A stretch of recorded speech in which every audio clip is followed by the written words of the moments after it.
అసలు ఎక్కడి నుంచి జర్నీ స్టార్ట్ అయింది ఇది అంటే ఏం చెప్తారు? నేను పుట్టి పెరిగింది తణుకు, సో వెస్ట్ గోదావరి జిల్లా. బికాజ్ మా మదర్ ఆర్టిస్ట్, సో అక్కడ నుంచి నా జర్నీ స్టార్ట్ అయింది. నేను చదువుకుంటున్న టైంలో 8th 9th అట్లా జస్ట్ చైల్డ్ ఆర్టిస్ట్ గా స్టార్ట్ చేసా. అసలు నేను జెన్జీ అని చెప్పాలి. చైల్డ్ ఆర్టిస్ట్ అవడం వల్ల చాలా మంది నన్ను చాలా ఇయర్స్ నుంచి ఈ అమ్మాయి చాలా ఏజ్డ్ అనుకుంటారు. But no no no no so ఎలా ఉంది వేరియేషన్? అది బాగుందా ఫొటోస్ పట్టుకొని పోర్ట్ఫోలియో పట్టుకొని ఆఫీసులకి వెళ్ళడం, లేకపోతే ఇప్పుడు లైక్ జస్ట్ మనం ఆడిషన్ త్రూ వాట్సాప్ కూడా పంపించేస్తాం, అది బాగుందా? అంటే అప్పుడు కష్టం తెలిసేది, ఇప్పుడు ఈజీ అయిపోవడం వల్ల కష్టం విలువ తెలియట్లేదేమో. అంత కష్టపడి ఒక్క క్యారెక్టర్ వస్తే ఆ కిక్ వేరు అసలు. ఇప్పుడు మీరు అన్నారు అమ్మాయిలంటే చాలా తెగువగా ఉండాలి అని, బట్ ఇండస్ట్రీలో మనం కొంచెం సెటిల్డ్గా హంబుల్గానే ఉండాలి కదా. వాళ్ళ దగ్గర మనం ఇట్లా ఉంటామని అంటే అవ్వదు. నాకు ఫస్ట్ అసలు అంటే మేము చూస్తూ ఉండేవాళ్ళం, అది ఆర్టిస్ట్గా నువ్వు ఆర్టిస్ట్ అయ్యి నువ్వు ప్రతిదీ చెయ్యాలి అని అంటారు. ఉందమ్మా పర్లేదు చేసే ఇది అన్న సందర్భాలు ఉన్నాయి. ఎవరైనా డైరెక్టర్స్ కానీ అసిస్టెంట్ ఇప్పటికీ నువ్వు ఎందుకు గ్లామరస్ చేయవు, చెయ్యి ఏముంది అందరు చేస్తున్నారు కదా, పొట్టి పొట్టి బట్టలు వేసుకొని తిరుగుతున్నారు, నీకేంటి యాటిట్యూడ్లు అవి పెట్టవమ్మా. సో కాబట్టి నువ్వు ఎంత తగ్గుంటే నీకు అంత అవకాశాలు వస్తాయి. సో ఇండస్ట్రీ అనగానే అమ్మాయిలు అంటే అన్ని ఫీల్డ్స్లో ఉన్న ఇబ్బందులు పెడుతూ ఉంటారు అమ్మాయిని, బట్ కొంతమంది బయటకు వచ్చి మాట్లాడతారు, కొంతమంది నాకు అలా ఏం జరగలేదు అంటారు. So what is your take on shoot లొకేషన్స్లో కానీ కొంతమంది మనల్ని ఇబ్బంది పెట్టారు. నా పక్కనే ఉండేవారు, నేను షార్ట్కి వెళ్ళినా కూడా. అమ్మమ్మ గారు ఇప్పుడు కాలం చేశారు. ఓకే, సో ఎన్ని ఇయర్స్ ఉండే మీతో పాటు జర్నీలో? కరెక్ట్గా సంక్రాంతి. నేను అది చాలా బ్యాడ్ మెమరీ అనే చెప్పాలి. లాస్ట్ కాల్ నాకే చేశారండి. సో అదొక్కటి మాట్లాడి పెట్టేయండి, మేబీ అదే లాస్ట్ కాల్ అవుతుందేమో. అమ్మ ఒక 2-3 డేస్ నుంచి పడుకుంటూనే ఉంటుంది, హెడేక్ అంటుంది, సో వీక్గా ఉంది. దాని ముందే నేను ఆ అమ్మకి హార్ట్లో ఎంజోగ్రామ్ చేయిస్తే బ్లడ్ బ్లాక్ అయ్యింది అని అన్నారు. 15 డేస్ 1 month హాస్పిటల్లోనే ఉన్నాను, అటు ఇటు తిరుగుతూనే ఉన్నాను. నా ఎనిమికి కూడా ఇలాంటి సిచ్యువేషన్ రాకూడదని కోరుకుంటా అంతే. Hello everyone, welcome to I dream. This is anchor Lasya Reddy. ప్రస్తుతం నాతో ఉన్న గెస్ట్ ఫస్ట్ స్మాల్ స్క్రీన్ నుంచి తన జర్నీ స్టార్ట్ చేసి ఇప్పుడు బిగ్ స్క్రీన్లో పెద్ద పెద్ద మూవీస్లో క్యారెక్టర్ ఆర్టిస్ట్గా చేస్తున్నారు. అండ్ ఒకప్పట్లో జబర్దస్త్లో అందరూ లేడీ గెటప్స్ ఉన్న మధ్యలో ఫస్ట్ టైం ఒక ఫీమేల్ ఆర్టిస్ట్ ఎంటర్ అయ్యారు. అండ్ ఇప్పటికే అర్థమైపోయి ఉంటుంది తను ఎవరు. అండ్ అలాగే తను ఎవాల్వ్ అయిన విధానం తను ఆఫ్ స్క్రీన్లో కావచ్చు, ఆన్ స్క్రీన్లో కావచ్చు, తనని తను రిప్రజెంట్ చేసుకునే విధానం, ప్రజెంట్ చేసుకునే విధానం చాలామందికి నచ్చింది. అండ్ ఇంట్లో గర్ల్ నెక్స్ట్ డోర్ అన్నట్టు పిలుస్తూ ఉంటారు. She none other than Satyasri garu. Bold అని మూవీస్ చేస్తున్నారు. ఇవాళ కూడా చాలా మంచి మూవీతో మన ముందుకు వస్తున్నారు. అడిగి విశేషాలు ఏంటో తెలుసుకుందాం, అండ్ తన జర్నీకి సక్సెస్ ఏంటో అడిగి కూడా తెలుసుకుందాం. హలో సత్యశ్రీ గారు. హాయ్ అండి, ఎలా ఉన్నారు? ఐఎమ్ గుడ్, మీరు ఎలా ఉన్నారు? Super. First of all congratulations, I have seen your journey, it was tremendous. అంటే మిమ్మల్ని మీరు మలుచుకున్న విధానం నాకు చాలా బాగా ఇన్స్పైరింగ్గా అని నచ్చింది. First of all congratulations. And అసలు ఎక్కడి నుంచి జర్నీ స్టార్ట్ అయింది ఇది అంటే ఏం చెప్తారు? త్రూ జబర్దస్తేనా? కాదు, యాక్చువల్లీ నా జర్నీ, నేను పుట్టి పెరిగింది తణుకు, సో వెస్ట్ గోదావరి జిల్లా, ఆంధ్ర. సో ఆంధ్ర అమ్మాయి ఉండి తెలంగాణలో సెటిల్ అయ్యా ఇప్పుడు. బికాజ్ మా మదర్ ఆర్టిస్ట్, సో అక్కడ నుంచి నా జర్నీ స్టార్ట్ అయింది. థియేటర్ ఆర్టిస్టా? Like theatre artist. So serials కూడా చేశారు మమ్మీ. అంటే అమ్మకి మ్యారేజ్ అవ్వక ముందు పెద్దరాయుడు మూవీ చేశారు అనమాట. ఏ క్యారెక్టర్ చేశారు దాంట్లో? బ్రహ్మానందం గారు పెళ్లి చేసుకొస్తారు కదా లాస్ట్ లో. ఓకే. సో బాబు మోహన్ గారు నడుము గిలుతారుగా, ఆవిడే మా అమ్మగారు అనమాట. సో అలా అమ్మ చేస్తున్నారు. ఆఫ్టర్ మ్యారేజ్ ఇంకా ఆమె వద్దనుకున్నారు. బట్ ఇంకా సరే, ఇంకా ఇండస్ట్రీ ఉంటుందిగా, లాగుతూ ఉంటుంది, బ్లడ్ అనమాట. సో అట్లా మా మదర్ జర్నీ స్టార్ట్ అయింది. నేను చదువుకుంటున్న టైంలో 8th 9th క్లాస్లో ఉన్నప్పుడు జస్ట్ చైల్డ్ ఆర్టిస్ట్గా స్టార్ట్ చేసా. సరదాగా స్టార్ట్ చేశాను, అదే కెరియర్ కావాలని అనుకోలేదు. బట్ నా యాక్టింగ్ చూసి ప్రతి ఒక్కరు ఈ అమ్మాయి మంచి ఆర్టిస్ట్ అవుతుంది చేయండి అని చెప్పారంట మా మదర్కి. సో అట్లా ఒక సీరియల్లో మన కొత్త బంగారం, జెమిని ప్రభాకర్ గారిది, టీవీ ప్రభాకర్ గారిది. సో ఫస్ట్ కెరియర్ స్టార్ట్ అయ్యింది అక్కడే అనే చెప్పాలి. ఓకే. సో అంటే ఫుల్ ఫ్లెడ్జ్డ్గా నేను మేకప్ వేసుకుని ఒక క్యారెక్టర్ చేసింది ఆ సీరియల్లో. తర్వాత బిగ్ స్క్రీన్కి లెజెండ్ అనే మూవీ ద్వారా వచ్చాను అనమాట. ఓకే. బోయపాటి గారి సినిమా నా ఫస్ట్ మూవీ. అసలు సో మామూలు కిక్ స్టార్ట్ కాదు అది అసలు చాలా పాజిటివ్ అండ్ ఎనర్జెటిక్ అనమాట అది. Yeah. ఎందుకంటే బాలయ్య బాబు గారితో అసలు వర్క్ చేయడం కూడా నిజంగా ఒక బ్లెస్డ్. ఎలా ఉంటుంది అసలు బాలయ్య బాబు గారు అంటేనే అందరు చుట్టుపక్కల వాళ్ళందరూ ఒక కైండ్ ఆఫ్ భయం ఉంటది, భక్తి ఉంటది, అలాగే కొంచెం చాలా అభిమానం ఉంటది. ఎలా ఉండేది సెట్స్ లో మీరు చేసినప్పుడు? ఫస్ట్ మూవీ అది. నాకు ఫస్ట్ భయం వేసింది సార్తో ఎట్లా మాట్లాడాలి ఏంటని చెప్పి. చూడగానే నమస్తే సార్ అని బ్లెస్ తీసుకున్నాను. అయితే ఏ ఊరు అని అన్నారు, ఏం పేరు అన్నారు, ఇట్లా సత్యశ్రీ సార్ తణుకు అంటే తణుకా తెలుసు తెలుసు గోదావరి పిల్ల నువ్వు అని అన్నారు. అవును సార్ అన్న. అప్పుడు మా అమ్మమ్మ గారు ఉండేవారు నాతో పాటు.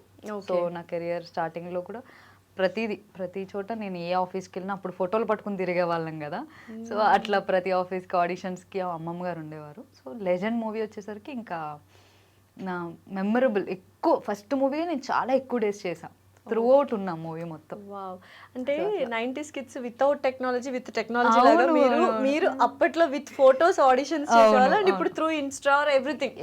ఎలా ఉంది వేరియేషన్? అది బాగుందా ఫోటోస్ పట్టుకొని పోర్ట్ఫోలియో పట్టుకొని ఆఫీసులకి వెళ్ళడం, లేకపోతే ఇప్పుడు లైక్ జస్ట్ మనం ఆడిషన్ త్రూ వాట్సాప్ కూడా పంపించేస్తాం, అది బాగుందా? అంటే అప్పుడు కష్టం తెలిసేది, ఇప్పుడు ఈజీ అయిపోవడం వల్ల కష్టం విలువ తెలియట్లేదేమో ఇప్పుడున్న వాళ్ళకి అని అనిపిస్తుంది. ఆ పేషెన్స్ కానీ అంటే ఈజీ యాక్సెస్ అయిపోయిందేమో అనిపిస్తుంది. అప్పుడు తిరిగినప్పుడు అంత కష్టపడి ఒక్క క్యారెక్టర్ వస్తే ఆ కిక్ వేరు అసలు. డెఫినెట్లీ. బికాజ్ ఎస్ నేను ఇంత తిరిగాను, నేను దీనికి ఇంత కష్టపడ్డాను, ఇంత ఆడిషన్ చేశాను, ఒక స్టోరీ ఉంది కదా. ఇప్పుడు వచ్చింది క్యారెక్టర్ వచ్చేసింది అన్నట్టుగా. అంటే ఇప్పుడు చాలా కష్టపడుతున్నారు, బట్ అప్పుడు ఇంకా కష్టం. పేరు తెలియడమే కష్టం, చాలా కష్టం. సో ఎన్ని ఇయర్స్ జర్నీ అంటారు ఓవరాల్ గా మీరు చూసుకున్నట్లయితే? చిన్నప్పటి నుంచి అయితే ఈవెన్ 11-12 years. 11-12 years అయిందన్నమాట. సో అమ్మగారు ఇప్పుడు మిమ్మల్ని చూసి ఎలా ఫీల్ అవుతున్నారు? ఐ కెన్ సీ ద పోస్ట్లన్నీ చాలా హ్యాపీగా ఉంటారు అండ్ మీరు పేరెంట్స్ అంటే ప్రాణం ఇస్తారు. ఒక చిన్న వీడియో బయటలో చూసాను అనమాట. I understood how you love your parents. ఎలా అనిపిస్తుంది అమ్మ వాళ్ళకి? కానీ మా పేరెంట్స్ సూపర్ హ్యాపీ అసలు. అంటే మా అమ్మ కోరిక నేను ఆర్టిస్ట్ అవ్వాలి అని. సో నేను చదువుకుని లేదంటే ఒక జాబ్ చేసుకుని బుద్ధిగా అమ్మ వాళ్ళు చెప్పిన పెళ్లి చేసుకుని అట్లా కెరియర్ అట్లానే అనుకున్నా. ఆర్మీలోకి వెళ్దాము అని అనుకున్నా, మా డాడీ ఒప్పుకోలేదు. సో ఇంకా ఇండస్ట్రీకి నా ఇష్టంతోనే, మమ్మీ ఫోర్స్ అయితే ఎప్పుడు చేయలేదన్నమాట నన్ను. సో సరే రామ్మ నీకు ఇష్టం ఉంటే రా అని చెప్పి జాగ్రత్తలు చెప్పే తీసుకొచ్చారు. బట్ ఎంతలా కష్టపడ్డానంటే ఇప్పటికీ లైక్ బయటకు వెళ్తుంటే సత్య గారు మీరు చాలా బాగా యాక్ట్ చేస్తున్నారు అని నాతో పాటు నా పేరెంట్స్కి కూడా అప్రిషియేషన్ అనేది దక్కుతుంటుంటే ఇంకా చాలు ఈ జన్మకి పేరెంట్స్ పరువు నిలబెడుతున్నాను నేను ఇండస్ట్రీకి వచ్చినందుకు అనేది అమ్మ వాళ్ళు కూడా చాలా హ్యాపీగా ఫీల్ అవుతున్నారు. సో ఇండస్ట్రీలో లేకపోతే సత్యశ్రీ గారు మిలిటరీలో ఆర్మీ ఆఫీసర్ గా ఉండేవాళ్ళు, కానీ నాన్నగారు ఒప్పుకోలేదు కదా. ఎందుకు ఒప్పుకోలేదు? అంటే భయం. ఆడపిల్ల యాక్చువల్లీ చాలా అల్లారు ముద్దుగా పెంచుకున్న కూతురు ఇంతలాగా. నేను ఒక గేమ్స్కి వెళ్ళి ఇప్పుడు నేను బాస్కెట్బాల్ ప్లేయర్ని అనమాట. సో నేను అక్కడ దెబ్బలు తగిలించుకుని వస్తేనే తట్టుకునేవారు కాదు. ఎందుకమ్మా ఇది అని చెప్పి. నేను ఫస్ట్ బేబీ అనమాట, ఉంటది కదా అది. ఇద్దరు అమ్మాయిలే? అవును, నేను చెల్లి. ఓకే. అందుకని వద్దు మనకి సెట్ కాదు, అంతలా వెళ్ళి నువ్వు కష్టపడడం నాకు ఇష్టం లేదు అని అన్నారు. ఇంకా అంతే. సో ఇప్పుడు ఎలా అనిపిస్తుంది నాన్నకి ఇండస్ట్రీ కానీ యాక్టింగ్ కానీ ఇదంతా? చాలా ప్రౌడ్గా ఫీల్ అవుతారు, హ్యాపీగా ఫీల్ అవుతారు. ఎక్కడికి వెళ్ళినా మీ కూతురు చాలా బాగా యాక్ట్ చేస్తుందయ్యా, అసలు మీ కూతురు అసలు ఏంటి కామెడీ ఏంది, ఆ చీరకట్టు ఏంటి, అసలు మంచి కూతుర్ని కన్నావని అంటారు. సో ఎంత ప్రౌడ్ మూమెంట్ ఉంటుంది. చెల్లి కూడా వచ్చే ఛాన్సెస్ ఉన్నాయి లేకపోతే లేదు జాబ్ ఇప్పుడు స్కై రూట్ లో చేస్తుంది తను. ఫస్ట్ తను బీటెక్ కంప్లీట్ చేసి క్యాంపస్ ఇంటర్వ్యూలోనే ఎల్ఎన్టీలో చేసింది పూణేలో. సో అక్కడ నుంచి ఇప్పుడు స్కై రూట్కి వచ్చింది అనమాట, హైదరాబాద్. సో అమ్మమ్మ గారు ఇప్పుడు కాలం చేశారు. ఓకే. సో ఎన్ని ఇయర్స్ ఉండే మీతో పాటు జర్నీలో? అంటే లాస్ట్ 5 years నుంచే లేరు చెప్పాలని. 2020 కరోనా రాకముందే చనిపోయారు, కరెక్ట్గా సంక్రాంతి. నేను అది చాలా బ్యాడ్ మెమరీ అనే చెప్పాలి. బికాజ్ సంక్రాంతికి నేను ఊరెళ్ళా, అమ్మమ్మతో చాలా హ్యాపీగా స్పెండ్ చేసా. సంక్రాంతి అయిపోయింది, నేను షూట్ కోసం అని వచ్చా. నాకు లాస్ట్ కాల్ నాకే చేశారంట అమ్మమ్మ. నేను అది లిఫ్ట్ చేయలేను, నేను షూట్లో చాలా మంది అమ్మమ్మకి చాలా దగ్గరగా ఉంటారు, మిమ్మల్ని షూట్స్ కు కూడా తీసుకెళ్ళేవారు. నాకు గైడెన్స్ చేశారు, నువ్వు ఇలా ఉండు, నువ్వు ఇది, నువ్వు అసలు అంటే నన్ను చిన్నప్పటి నుంచి కూడా ఒక టాంబాయ్ లెక్కనే పెంచారు. ఎందుకు అని అంటే అమ్మా నిన్ను ప్రొటెక్ట్ చేసుకోవాలి, నువ్వు చేసుకోకపోతే ఈ సమాజంలో నువ్వు బతకలేవు. మా అమ్మమ్మ గారు కూడా అలాగే ఉండేవారు అనమాట, చాలా హుందాగా అట్లా ఉండేవారు. ఈవెన్ మా నాన్నమ్మ గారు కూడా అంతే, ఎవ్వరు వస్తే ఏంటి అని చెప్పి ఇద్దరు నన్ను అట్లనే పెంచారనమాట. అలా నాతో జర్నీ చేసి ఉన్న వాళ్ళు సడన్గా లాస్ట్ కాల్ కూడా, నేను అందుకనే ప్రతి ఒక్కరికి ఒకటే చెప్తా, ఎంత బిజీ ఉండని ఎంతలా అయినా కూడా ఆ కాల్ వస్తుంది, ఒక్కసారి వచ్చింది లిఫ్ట్ చేయలే, బట్ ఇంకోసారి చేస్తున్నారంటే మేబీ ఇంపార్టెంట్ అయ్యి ఉంటుంది. జస్ట్ ఏంటని కాల్ లిఫ్ట్ చేసి మాట్లాడండి. ఓకే తిన్నారని అడుగుతారా, ఈవెన్ పేరెంట్స్ అయినా ఎవరైనా కూడా తిన్నారనే అడుగుతారు. సో అదొక్కటి మాట్లాడి పెట్టేయండి, మేబీ అదే లాస్ట్ కాల్ అవుతుందేమో, మనకి తెలియదు. నాకు అలాగే అయింది నా లైఫ్. మాట్లాడారా మరి అమ్మమ్మతో ఆ రోజు? కుదరలేదు, షూట్లో ఉన్నా. ఈవినింగ్ రిగ్రెట్ ఉండిపోతుంది, చాలా రిగ్రెట్, చాలా అంటే ఈవినింగ్కి నాకు అమ్మమ్మ చనిపోయారు అని తెలిసేసరికి నాకు ఇంకా ఆగలేదు. నిజంగానే అదొక చాలా వెరీ, ఇంకా అది చంపేస్తూ ఉంటది మనల్ని. అయ్యే ఒక్క కాల్ మాట్లాడుంటే అనుంటే బాగుండే. బట్ ఇట్స్ ఓకే, తను పైనుంచి she'll be blessing you. And ఇప్పుడు ఇంత సక్సెస్ చూసుంటే బాగుండేది అనిపిస్తుంది నాకు. అంటే నా స్ట్రగుల్లో ఉన్నారు, నా ఇప్పుడు ఈ సక్సెస్ లో లేరు అని అనేది.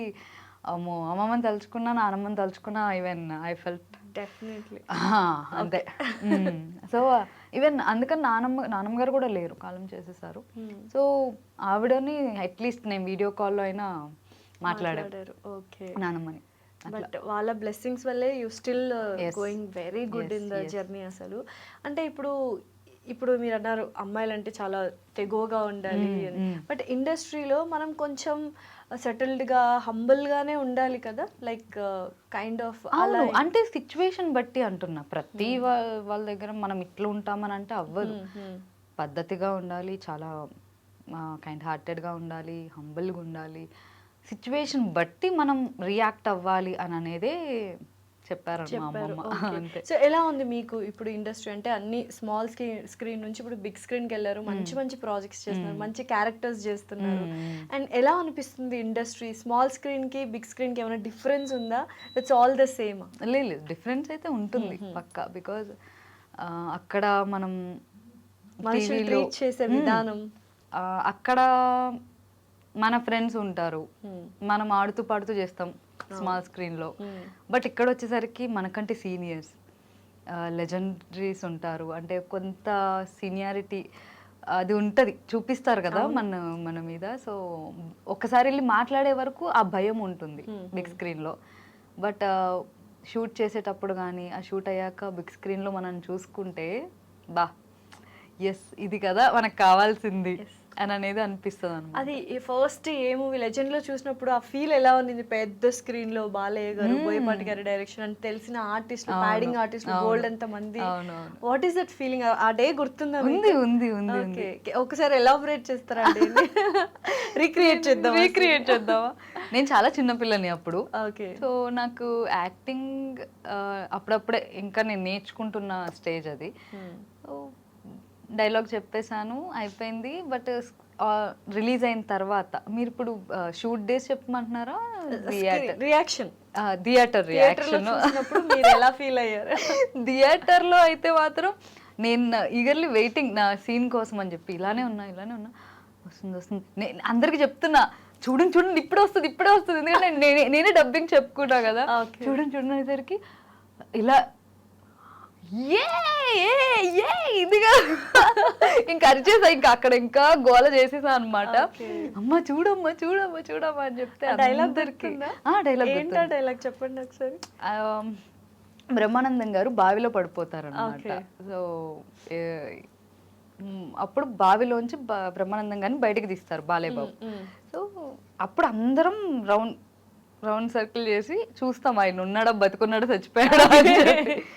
అప్పుడు ఉంటుంది అనమాట, అంకుల్కి 500 నరాలు స్పందిస్తున్నట్లున్నాయి, యోగా చేస్తున్నారు.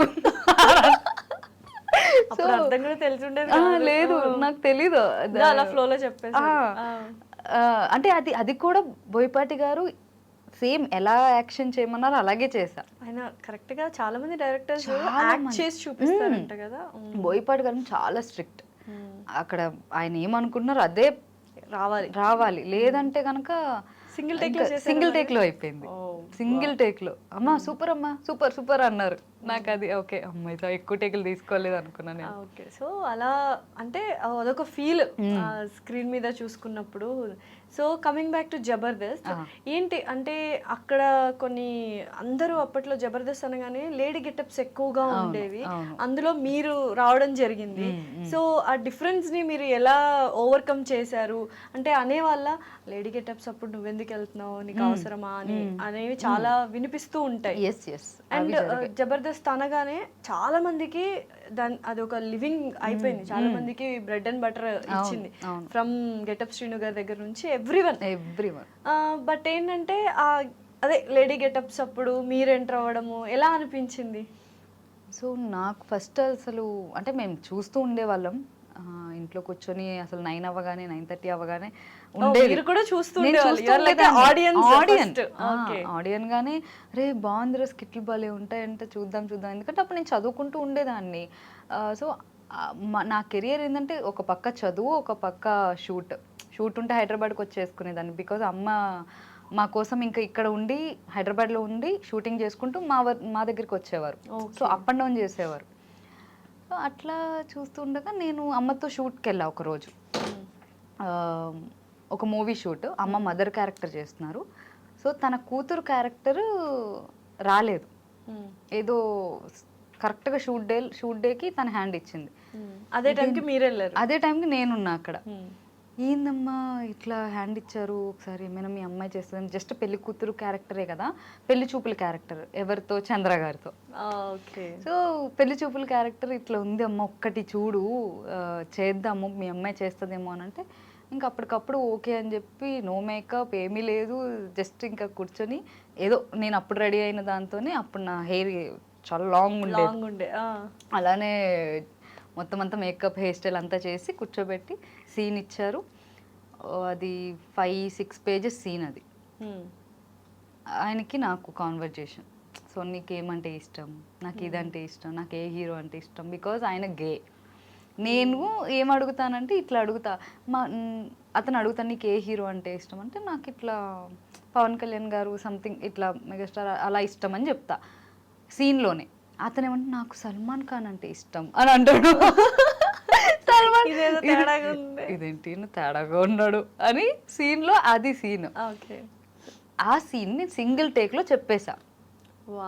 ఈవెన్ ఆయన డైలాగ్స్ కూడా నేను గుర్తు చేస్తున్నా.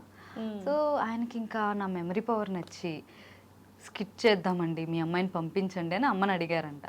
అప్పటి వరకు లేరు, మా అమ్మాయిని ఎలా పంపిస్తానండి, వద్దు లేడీ గెటప్లు చేస్తారు, అసలు ఆ షో అది వద్దు అని చెప్పంటే మా అమ్మగారు రోజా గారికి కాల్ చేశారు. రోజా గారు చాలా బెస్ట్ ఫ్రెండ్ అన్నమాట. సో అందుకని రోజా గారు, నేను ఉన్నాను కదా, నువ్వు పంపి, ఒక స్కిట్టే కదా ఏమైతుంది, నువ్వు పంపి అని. రోజా గారి వల్ల అలా ధైర్యం, రోజా గారు మీరు ఎంట్రీ ఇచ్చారు.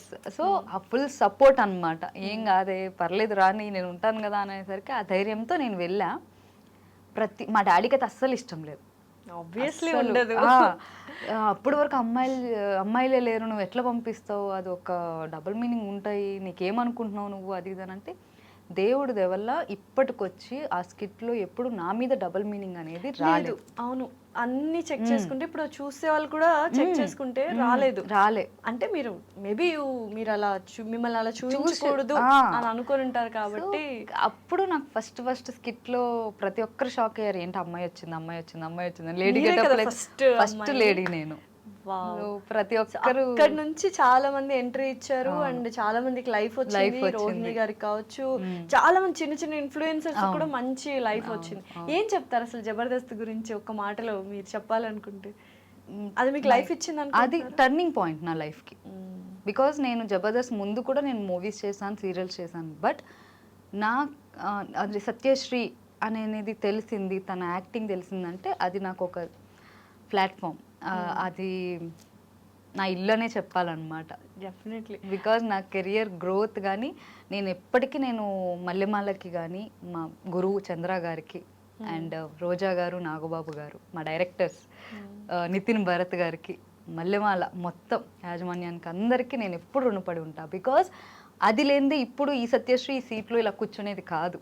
అది మాత్రం నేను ఎప్పుడు ఆ గ్రాటిట్యూడ్ ఉంటుంది నాకు. సో ఎప్పుడైనా అనిపిస్తుంటుందా సెట్ కానీ ఆ టీమ్ అదంతా మిస్ అవుతున్నాము, మళ్ళీ ఒక్కసారి చేస్తే బాగుండు? అవును, అంటే నేను తర్వాత కూడా చేశాను, బుల్లెట్ భాస్కర్ గారి స్కిట్లో చేస్తూ వచ్చేదాన్ని. బట్ ఈ మధ్య కాలంలో ఏమవుతుందంటే మూవీస్కిను ఆ డేట్స్కి క్లాష్ అవ్వడం వల్ల ఉంటే అక్కడే ఉండాలి, లేదంటే ఇటు. అవును. సో నాకేంది కొద్దిగా రెండు పడవల మీద ఎందుకు కాల్ వేయడం, ఉంటే ఒకదాని మీదే ఉందాం, అది నా పుట్టిల్లు, నేను ఎప్పుడైనా వెళ్ళొచ్చు.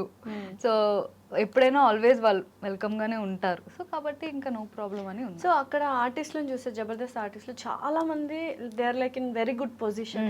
ఎలా అనిపిస్తుంది ఎప్పుడైనా మీరు గెట్ టుగెదర్ చేసుకోవడం అట్లా ఉంటుందా? ఉంటుంది. చాలా మంది మేము అప్పుడప్పుడు కలుస్తూ ఉంటాం. సో కాబట్టి చాలా హ్యాపీ అనిపిస్తుంది. బికాజ్ అక్కడ నుంచి మేము ఇప్పుడు బిగ్ స్క్రీన్కి చాలామంది మా టీమ్ లీడర్స్ కానీ నాతో ఉన్న యాక్టర్స్ కానీ ప్రతి ఒక్కరు ఇలా స్క్రీన్ మీద కనిపిస్తూ ఉంటే ఎస్ హ్యాపీ, మేమేమనుకున్నామో అది రీచ్ అవుతున్నాం అని అనేది. ఎందుకంటే మేము అక్కడ కూర్చున్నప్పుడు లేదురా మన కెరియర్ ఇది కాదురా, మనం ఇట్లా చేయాలిరా మూవీస్, ఇట్లా ఉండాలిరా, ఏ ఆఫీస్ ఉంది ఏంటని ఇట్లా మాట్లాడుకునేవాళ్ళు. నైస్. సో కాబట్టి ఆ సపోర్ట్ ఉంది. ఎక్కడ కూడా ఎవరు కూడా అంటే జెలస్ ఫీల్ అవ్వడం కానీ ఈ క్యారెక్టర్ వీడికి ఎందుకు వచ్చిందిరా బాబు, లేదంటే ఈ క్యారెక్టర్ దీనికి ఎందుకు వచ్చింది అనేటట్టు లేరు. అలాంటి ఎన్విరాన్మెంట్ లేదు. చాలా పాజిటివ్, ఎదిగితే హ్యాపీగా ఫీల్ అవుతారు. అయితే ఒక పాయింట్ ఆఫ్ టైంలో అందరూ ఫస్ట్ ఇనీషియల్లో అందరూ జబర్దస్త్ని చాలా ఏమంటారు ఓన్ చేసుకున్నారు. కానీ ఒక పాయింట్ ఆఫ్ టైంలో ఎక్కడో లైన్ దాటేశారు, వల్గారిటీ వైపు వెళ్ళిపోతుంది అన్న టైంలో చాలా మంది నెగటివ్గా మాట్లాడుతుండే. అప్పుడు ఏమనిపించేది మీ అందరికీ, లైక్ ఆర్టిస్టులు అందరికీ ఇంక్లూడింగ్ నాగబాబు గారు, రోజా గారు, ఎక్కడో ఆ లైన్ దాటేశారు అన్న థాట్లో అందరూ ఉన్నారు అప్పట్లో, అందరూ కామెంట్స్ కానీ ఇవి కానీ. What is the thought process మీ అందరికీ అప్పట్లో? అంటే నా వరకు అది వచ్చేది కాదండి, ఎందుకంటే నేను నా పని ఏదో నేను చూసుకుంటూ వెళ్ళిపోయేదాన్ని. నాకేంటంటే నా మీద కౌంటర్ వేస్తే నేను ఫీల్ అవుతా. సో షో అనేది షో ఫార్మేట్ అనేది అన్ని చూసుకునే వాళ్ళు చేస్తున్నారు. అలా అని చెప్పి ఒక ఆడపిల్ల మీద డబుల్ మీనింగ్ వేయలేదు. ఏ రోజు ఒక ఆడపిల్లని తక్కువ చేసి ఆ షో చూడలేదు. సో ఎప్పుడైనా డబుల్ మీనింగ్ వేస్తే అది లేడీ గెటప్స్ మీదే వేసారే తప్ప మా మీద వేసుంటే కనుక మేము అప్పుడు మేబీ రియాక్ట్ అయ్యే వాళ్ళం. మమ్మల్ని ఎప్పుడు అట్లా ఎప్పుడు లేడీస్ ఎవరైతే లేడీస్ వస్తారో, ఈవెన్ ఐ డిడ్ ఆది గారి దాంట్లో నేను కూడా స్కిట్ చేశాను, కేవో కార్తిక్ గారి దాంట్లో నేను స్కిట్ చేశాను. అమ్మాయిల మీద ఎప్పుడు చేయలేదు అనేది ఏముంది.